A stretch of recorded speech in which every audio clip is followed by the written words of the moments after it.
আজকে খেতে বসে পড়েছি কলা পাতা নিয়ে।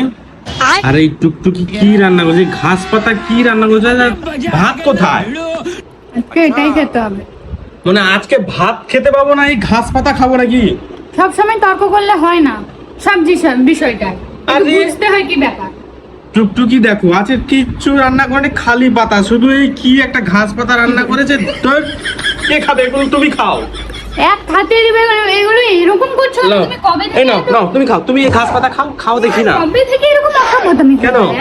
একবারে লিমিট ক্রস করে যাচ্ছে। আরে এগুলো খাওয়া যায় হে ভগবান।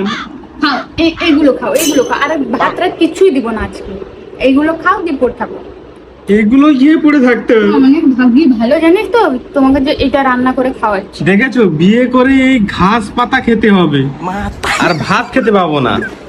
অনেকটা দেখবি যা। হ্যাঁ তো পাইনি এগুলো। ঠিক আছে তুমি খাও। পাইনি, যারা ঠিক আছে। ফুটপাতে শুয়ে আছে না তারা দিন খেতে পায় না, লোকের লোকের এঁঠো খায়। আর তুই এগুলো পেয়ে তুমি বেশি পাকামি দেখাচ্ছ নি। হ্যাঁ, হে ভগবান, এগুলো কি খাবো? এটা কি?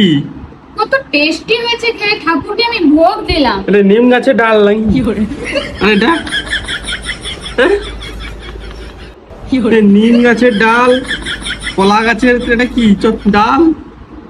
এগুলোতেই প্রোটিন হে আছে, ভগবান, এগুলোতেই প্রোটিন, এগুলোতে পুষ্টি ভালো হয়। তোমার পুষ্টি তুমি নাও। লে তোর পুষ্টি তুই নে, খা খা খা, তোর পুষ্টি তুই খা।